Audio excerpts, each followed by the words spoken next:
안녕하세요. 정프렌치입니다. 오늘은요 라구나 비치에 좀 흥미로운 이야기를 할까 합니다. 물론 음악 얘기도 포함이 되고요. 얼마 전까지만 해도요 바닷가에 사람들이 바글바글했어요.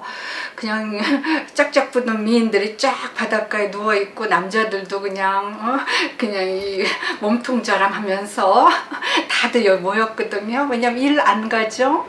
거기다가 또 뭐 직장 생활하는 사람들 집에서 일하잖아요. 그리고 학생들 학교 안 가죠. 그리고 모든 그 장소들이 전부 다 문을 닫았잖아요. 그러니까 갈 데가 어디 있습니까? 일광욕하러 바닷가로 옵니다. 그러니까 갑자기요 바닷가가 사람들이 바글바글해졌어요. 그런데요 캘리포니아 그 주정부에서 어떻게 명령이 떨어졌냐면요, 어젯밤에 비치사이드 전부 다 클로즈 한다고요. 그래서 오늘 아침에 이렇게 지금도 이제 저녁이에요. 지금요 아무도 없어요. 바닷가에 못 들어가게 하니까요. 빌 게이츠가 얼마 전에 나와서 이런 이야기를 했죠. 이 사태가, 그러니까 이 코로나 바이러스 사태가 길어야 뭐 4주에서 뭐 6주 아니면 아주 길어야 10주 뭐 요 사이로 간다고 하는데요. 참 어떻게 이걸 봐야 되나요? 그냥 이 전 세계가 이 거부들이요 그냥 움켜잡고 있어요. 그래서 졌다 폈다 하고 뭐 말 한마디에, 이런 사람들의 말 한마디에 그냥 스탁 마켓이 그냥 오르락내리락 합니다. 그래서 어저께 그 말이 떨어지자마자요 스탁이 촥 올라가는 거 있죠. 라구나 비치 그 마켓을요 제가 방금 다녀왔습니다. 그런데 참 흥미로운 일이 있어요. 들어가기 전에요 그 인플로이가요 스프레이를 들고요 막 카트를 열심히 닦습니다. 열심히 그냥 한 뭐 꽤 오랫동안 닦아요. 여기저기 다 닦아서 이렇게 한 사람씩 주고요. 또 마트 들어갈 때는요 2사람씩만 들어갑니다. 그러니까 한 5분마다요 그러니까 2사람씩 들어가게 하고 딱 그냥 이렇게 테이프를 붙여놨어요. 못 들어갈게요. 그리고 안에를 들어갔습니다. 그런데 참 놀라운 현상이 있는 거예요. 그동안 없었던 휴지들이 있는 겁니다. 키친타올도 막 있고요. 휴지도 있고 음료수도 많고요. 먹을 거는 뭐 당연히 빡빡하게 있고, 제가 그 마켓에요 풍성한 음식들을 보면서 갑자기 그 굶주려서 또 병들어서 죽은 그 훌륭한 아티스트들이 생각이 납니다. 그 이중섭 씨라고 아시죠? 한국에 그분이 참 그 6.25 때 이 전쟁터에서 참 힘들게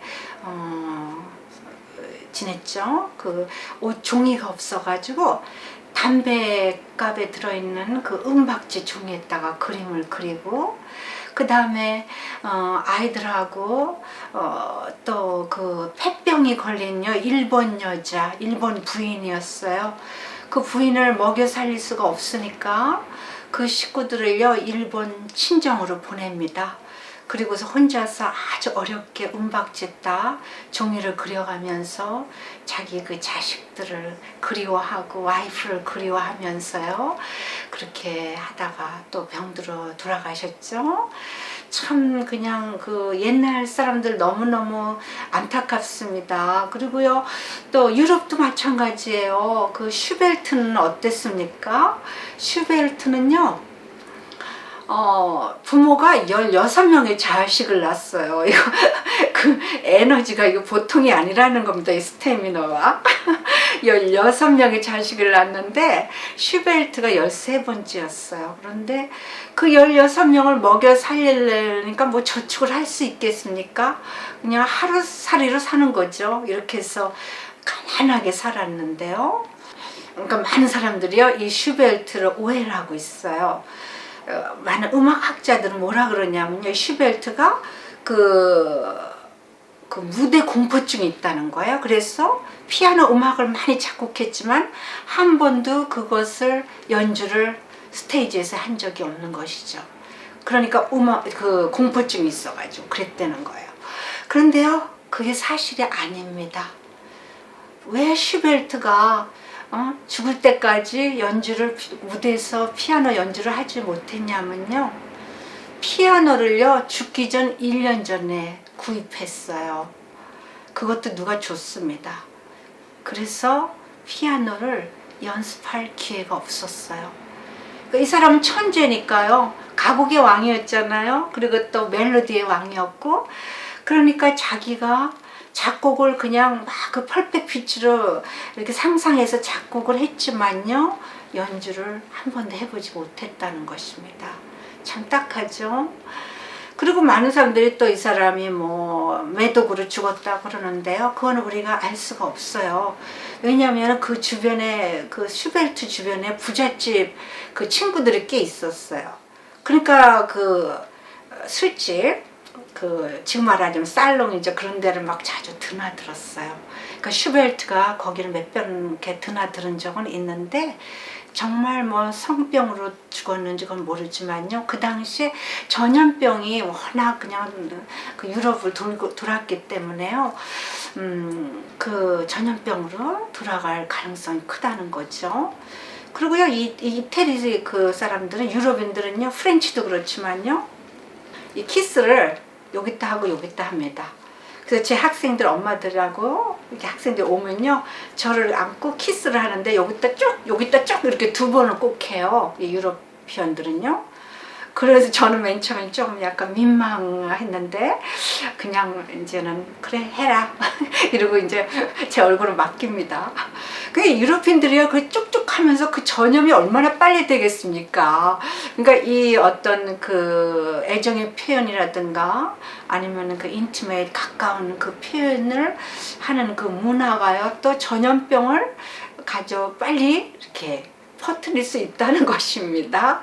지금은 뭐 유러피언들 키스를 아직도 이렇게 하는지 모르겠어요. 이 로맨틱 시대 때 많은 작곡가들이 피아노 음악을 많이 작곡했어요. 왜 그랬을까요? 그것은 또 제가 재미있게 이야기를 해드리겠습니다. 그냥 뭐 피아노 음악이 좋으니까 이게 아니고요. 물론 클래식 피리어드 때도 피아노 음악이 많았죠. 그런데 왜 특히 로맨틱 시대 때요, 너도 나도 피아노를 막 사고 피아노를 배우고 이랬을까요?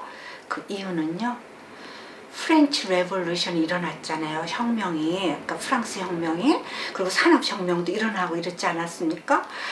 그런 이유가 뭐냐면요, 이 농민사회, 그러니까 그 계급제도가 있어가지고요, 그 귀족들한테 모든 오퍼튜니티, 기회가 다 갔어요. 킹들 패밀리하고 귀족들. 그러니까 그 사람들의 그 권력이 얼마나 셌습니까? 특히 그 배움의 권력.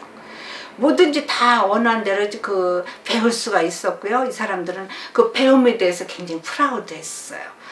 그리고 이 농민사회와 그 미들 클래스는 그런 교육에 대한 거기에 기회가 적었죠. 그런데 이제 이런 폭동이 일어나면서요, 기회가 왔잖아요. 그러니까 이 귀족 사회에서 어떻게 했습니까? 이게 집에서 막 키보드를 치고 피아노를 치고 이러면서 그 양반들끼리 모여가지고 파리를 하고 이러지 않았습니까? 그러니까 이 하층 계급에서는요, 그게 굉장히 워너비예요. 말하자면은 그렇게 되고 싶었던 거예요. 그래서 자식들한테 막 소를 팔고 땅을 팔고 이래가지고요, 피아노를 사서 레슨을 시킵니다. 그러니까 또 어떤 현상이 왔냐면요, 이거는 이제 신들러가 그 자기 글에 이렇게 디픽트한 건데요. 뭐라고 신들러 그 작가가 썼냐면요, 피아노를 치는 여자는 시집을 잘 갔답니다. 그러다 보니까 이 농민사회와 그 부르주아 그 중급사회에서는요, 굉장히 그 자식들한테요, 피아노를 치게 막 그냥 푸시를 한 거예요. 그리고 가르치고요. 그 다음에 이제 남자가 좀 베풀감이 나타나잖아요. 그러면요, 피아노를 그 앞에서 막 이러고 쳤답니다. 그러니까 나는 이렇게 굉장히 좀 뭐랄까 클래식하고 기품이 있다, 이런 것을 보이기 위해서요. 그리고 그런 사람들은 또 빨리 간택이 돼가지고 시집을 잘 갔다는 겁니다. 그래서 이 19th century 때 이런 현상이 오다 보니까요, 누가 돈을 벌겠습니까? 산업혁명이 일어나면서요, 피아노 제조 회사입니다. 그 피아노 제조회사들이 피아노로 그냥 막 그 스타인웨이도 그때 나타났죠. 그래가지고 막 열심히 만들어가지고요. 누구한테 선전을 합니까? 그때 TV가 있었습니까? 아니죠. 그러니까 이 음악가들한테요 그 피아노를 주는 거예요. 그게 베토벤이 피아노를 콜렉트했어요. 베토벤 유명하지 않습니까? 그러니까 베토벤한테요 막 그냥 피아노를 주는 거야. 야, 너 학생들한테 이거 소개하고 너 콘서트 가면은 야, 나 피아노 뭐냐 물으면 너 이거 갖고 있다 해라 이러면서. 베토벤은요 그 영화를 보거나 뭐 책을 보거나 이 사람에 대해서 쓰는 것들을 보면요 베토벤은 막 엄청 가난했고 뭐 막 이렇게 썼는데요 그게 사실이 아닙니다. 제가 베토벤 집도 갔다 왔지 않습니까? 베토벤은요 이 저기 뭐야 국가와 그 다음에 그 공작들한테요 서포트를 받았어요. 그러니까 후원금을 받았어요. 거기다 컨덕터죠. 또 피아노를 가르치죠. 거기다가 뭐 작곡하죠. 지휘자예요. 돈이 사방에서 들어옵니다. 그래서야 돈이 많았어요. 그래서 가난한 그 동생의 아들을 어답트 해가지고 키웁니다. 그래서 그 양아들한테 모든 투자를 합니다. 그리고 이제 피아노도 콜렉트하고 이런데요. 이 베토벤이요 좀 엉뚱한 면이 하나 있었어요. 세금원들이 베토벤이 어떻게 사는가 한번 가서 보자. 그러면요 베토벤은 어떻게 하냐면요 옷을 갈아입습니다. 어떻게 갈아입냐면은 낡은 옷으로 갈아입고 그냥 아주 깨지지한 모습으로 이 세금원들을 받아들입니다. 그랬어요. 이 세금원들이 그래 베토벤이 말 소문대로 그렇게 돈이 많은 사람이 아니군. 그래서 세금을 많이 안 때렸다고 합니다. 근데 베토벤이 이렇게 엉뚱한 면이 있어요. 아무튼 근데 베토벤은 가난하지 않았어요. 베토벤이 죽고 나서요 나중에 그 재산 목록 이런 게 다 나왔는데요 뭐 피아노 몇 대 뭐 어디 땅 어디 뭐 집 뭐 이런 게 막 나왔어요. 그래서 아무튼 이렇게 많은 우리가 음악관의 그 퍼스널리티라든가 그 환경이라든가 이런 것들을 영화나 또 책이나 많은 그 음악학자들 통해서요 잘못 전달된 경우가 참 많습니다. 베토벤이 뭐 그냥 성병 걸려서 죽었다 그랬잖아요. 그것도 아닙니다. 제가 전에 말씀드렸죠. 이 머리카락이 나왔다고. 그 머리카락은요 그게 어디서 나온 것이냐면요 베토벤이 죽을 때 그 의사가 이렇게 그 당시는요 죽으면 이렇게 사람 머리카락을 잘라가지고 패밀리한테 줍니다. 그런데 이 패밀리가요 그 없잖아요 베토벤은요. 그러니까 그 친구 제일 친한 친구가 그걸 받았어요. 그래야지 갖고 있었어요. 그랬는데 그 나치 시대 나치가 막 그냥 그 많은 유태인들을 죽였잖아요. 그런데요 그 중에 그 이 사람이 그 유태인이었어요. 그런데 어떤 가족이에요. 그 독일 가족이 이 사람을 숨겨준 거예요. 그러니까 이 사람이 고맙다고요. 그 베토벤 헤어를 이 사람들한테 줬어요. 그래서 그 가족들이 대대손손 그 머리카락을 갖고 있다가 이번에 그 유럽에서 그 옥션이 있었는데 캘리포니아에 그 베토벤 연구회 그 음악 연구에서 그거를 옥션에서 이겨가지고요 캘리포니아로 가져왔죠. 그래서 머리카락을 분석해 보니까 납 중독이었다 그랬잖아요. 그 와인병이 납으로 만들어서. 그래서 아무튼 이런 정보들이 사실인데 많이 왜곡해 가지고요 이렇게 나오고 뭐 영화 이런 데서 베토벤이 어떻게 죽는 장면도 다 이렇게 틀리고 이래요. 그런데 모든 그 근거는요 작가들 그리고 그 베토벤의 제자들이 쓴 글들 그리고 베토벤의 친필 이런 거를 근거를 해가지고 우리가 이야기를 해야 됩니다. 그래서 제가요 음악을 3가지를 전공을 했거든요. 하나는 연주 그리고 2번째는 페다고지 art of teaching입니다. 그거는. 그래서 어떻게 가르쳐야 되고 어떻게 어떤 메소드를 써야 되며 그 다음에 어떤 뭐 사이콜로지도 알아야 되고 차일드 디벨롭도 알아야 되고요. 그래요. 많은 것을 알아야 되니까 그 다음에 어떤 그 티칭 방법이 가장 좋고 어떤 메소드가 나쁘고 이걸 다 우리가 리서치를 합니다. 그리고 세 번째 제 전공이 뭐냐면요. 히스토리컬 퍼포먼스 프랙티스라는 겁니다. 그것은 무엇이냐면요. 히스토리컬이 그 근거를 찾아서 이게 사실이냐 아니냐 그것을 파헤쳐서 근거를 내보여서 이렇다 이게 사실이다 그걸 입증하는 것입니다. 그리고요 또 잘못된 정보는 베토벤 아버지가 그냥 술을 먹고 그냥 베토벤을 팼답니다. 그 영화에도 나오지 않습니까? 그 이모럴 빌러브드 거기에 베토벤이 막 따라라라 하면서 막 그 음악이 나고 문라이트 소나라 나온 데서 그 아버지한테 매 맞고 도망치는 장면 이게 사실이 아닙니다. 어떻게 된 것이냐면요. 술을 먹긴 마셨어요. 그런데 이 베토벤 아버지가요. 그 궁중 그러니까 궁중이 아니라 궁정 그 왕이 있는데 거기서요 음악 악단이었어요. 바이올린 주자였습니다. 그런데요 이 아버지는 기가 막힌 혀를 가지고 있어요. 특히 와인 그러니까 와인을 마시면요 그 테이스팅을 뭐 그냥 프로로 딱 마시면 여기 성분까지 다 알아맞히는 그런 혀를 가지고 있었어요. 그러니까 왕이요 그 베토벤 아버지를 참 좋아했습니다. 그 술 마실 때 야 베토벤 너 이리 와봐 한번 마셔봐 이거 괜찮아? 포이즌이 있나 없나. 그 베토벤 아버지가요 꼭가닥 이렇게 마시다가 보니까 저기 술꾼으로 돼버렸어요. 집에 올 때는요 얘 아버지는 항상 기분이 좋아가지고 오는 것입니다. 그러니까 그 베토벤 그 집 주변의 사람들이요 베토벤이 이제 술꾼으로 알고 아버지가 술꾼으로 알고 있다는 거죠. 근데 그게 아니고 항상 그 와인 테이스팅을 한 거예요 왕을 위해서. 그리고 이제 집에 왔는데 베토벤이 너무너무 게으른 거예요. 이 베토벤 제자와 학생이 그 친구들이요 그 디픽트한 그 책에 디픽트한 게 있습니다. 신들러랑 이런 사람 그 작가들이요 쓴 것들이 있는데 거기 어떻게 나오냐면요 베토벤이 흰색을 입어본 적이 없답니다.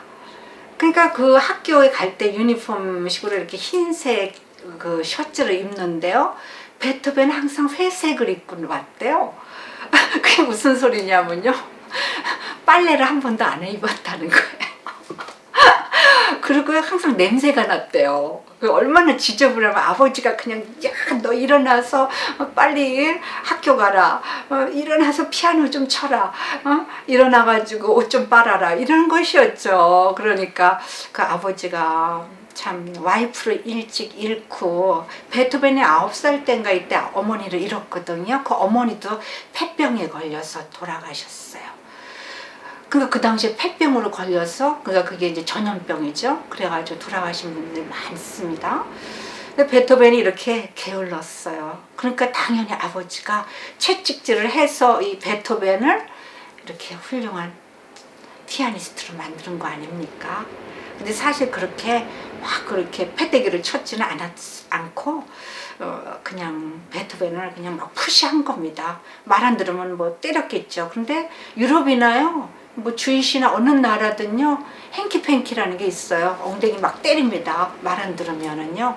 뭐 한국말 채찍질하죠? 채찍질이 아니라 엉덩이를 막 때려요. 손으로. 그리고 모차르트인데요. 이 모차르트 정보도 뭐 너무너무 많이 잘못됐어요. 그 영화 아마데우스 있죠? 그거 보면서 제가요, 아니, 이거 정말 감독이 이 영화 만들기 전에 좀 나하고 좀 얘기 좀 했으면 이렇게 안 만들었겠다. 이런 생각이 듭니다. 농담이고요. 그 아마데우스에서요, 모차르트가 이제 열병이 나가지고 죽는데, 이 와이프가 낭비를 너무 해가지고 돈이 없어서 이 산소를 구하지 못하고 그냥 모차르트가 그 구덩이에 많은 그 가난한 사람들 죽으면 던져지는데 거기 그냥 퐁당 던져져서 죽는 걸로 이렇게 묘사해서 나옵니다. 첫 장면부터. 그런데요, 이게 아닙니다.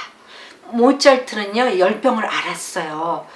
이 모차르트가 뭐 와이프가 그냥 막 모든 걸 다 망쳐놓은 거 죄송합니다. 코로나 바이러스 아닙니다. 이 영화에서는요, 그 영화뿐이 아니라 막 책에서도 모든 어디를 읽어보나 모차르트에 대해서 읽어보면요, 와이프가 꼭 나와요. 그 컨스탄틴 그 여자가 나오는데 어떻게 나오냐면 낭비병이 굉장히 강하고 아주 나쁘고 모차르트를 마치 망쳐놓는 그런 여자로 디픽트가 돼요. 근데 사실요, 생각해 보세요. 부부입니다, 부부. 파리를 가고 낭비를 하고 이건 같이 한 것입니다. 어떤 누구 책임이 아니에요. 와이프 책임이 아니에요. 모차르트도 같이 했어요. 같이 파리를 가고 같이 술을 마시고 와이프가 좋은 아파트로 가자. 그러니까 좋은 아파트로 갔어요.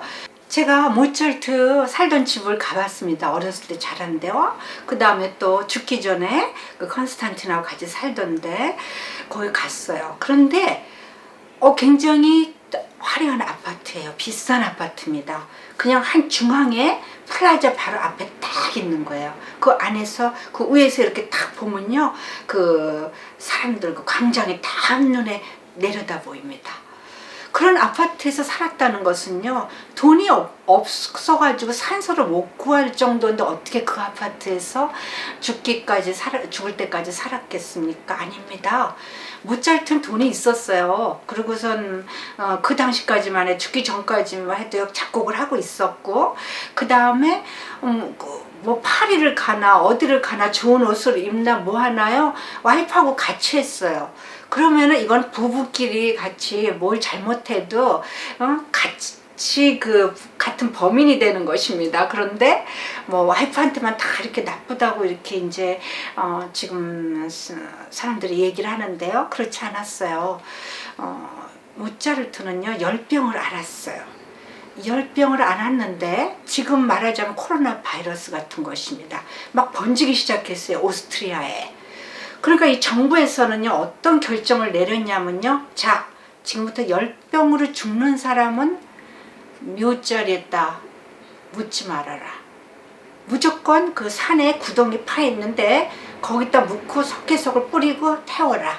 이렇게 명령이 떨어졌어요. 왜? 묻어도요, 그 균이 나온다고 생각을 한 거예요. 그리고 왜냐면요, 그 유럽은요, 그 묘가 우리 뭐 한국처럼 막 땅을 깊이 파가지고 거기다 이렇게 넣는 게 아니고요, 이렇게 그 대리석 있죠? 대리석 같은 데 이렇게 넣고 바디를 넣고 뚜껑을 닫고요, 그냥 이렇게 딱 얹어놔요. 그러니까 균이 이렇게 올라올 수 있다는 것입니다. 그래서 이 정부에서는요, 절대로 바디를 거기다 넣지 말아라. 올라가서 산에 그 구덩이에 넣고 그냥 불을 질러라, 태워라, 이렇게 명령이 내려졌습니다. 그래서 모차르트가 열병으로 죽었지 않습니까? 그러니까 모차르트라고 예외겠습니까? 그렇게 된 거예요. 그래서 모차르트 바디는 거기서 산속에서 태워졌습니다. 제가 오스트리아에 있는 센트럴 파크를 갔습니다. 거기 가니까요, 베토벤 묘, 그 다음에 또 슈베르트, 모차르트, 브람스, 이 묘들이 한꺼번에요, 같은 이 공간에 다 있는 거예요. 그래서 제가 깜짝 놀랐어요. 어떻게 다들 이렇게 모여 있나. 근데 슈베르트가 죽을 때 유언을 남겼어요. 나 베토벤 옆에 묻어줘, 이러고요. 그리고 또 이제 모차르트는 아주 그 베토벤 선생이었지 않습니까? 그러니까 베토벤이 여기 묻는데 선생님도 여기다 같이 묻혀주자, 이랬겠죠. 그러니까 다들 모였어요 거기에. 그랬는데 너 베토벤 아니야? 너 슈베르트 아니야? 너 브람스도 여기 있네? 근데 모차르트는 어디 갔냐? 모차르트 바디는 거기에 없습니다.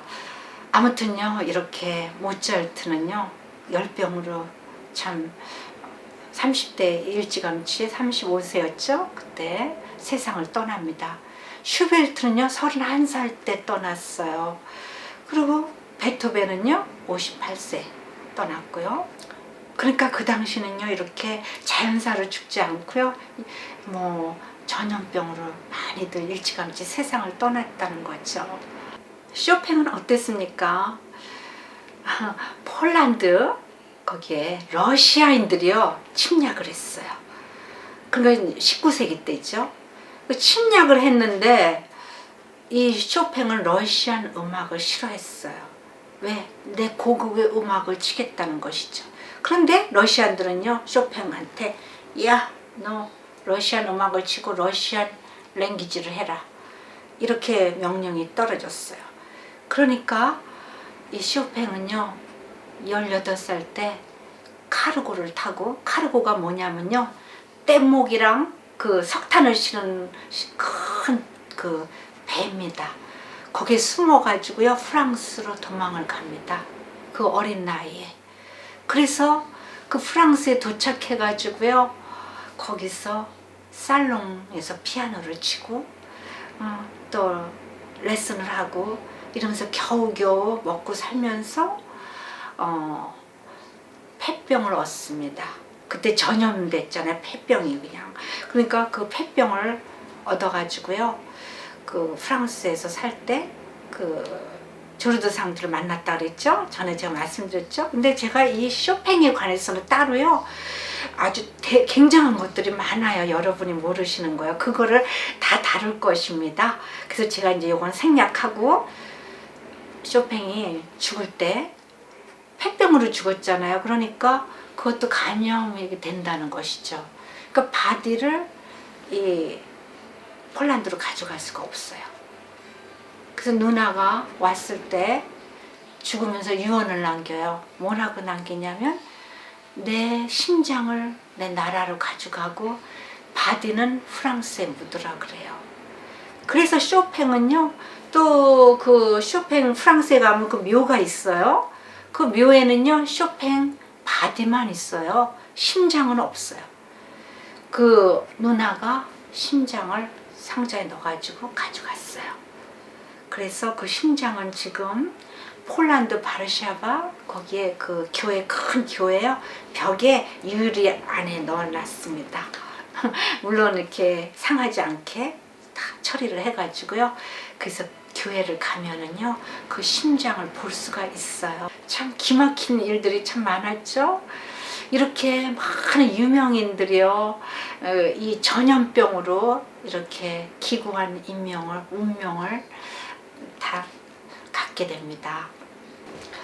뭐 하루에 그냥 24시간 동안 브레이킹 뉴스가 계속 나오고 있습니다. 뭐 어느 나라에서 몇 명이 죽었다, 어땠다, 뭐 어디가 좋아지고 있다 이러는데요. 여러분 그 뉴스에 너무너무 그냥 파묻히지 마시고요. 각자 그냥 할 일을 하세요. 좋은 소식이 올 때까지.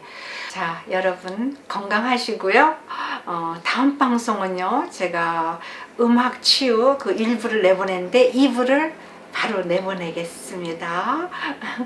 그러면은 다음 방송까지 안녕히 계세요.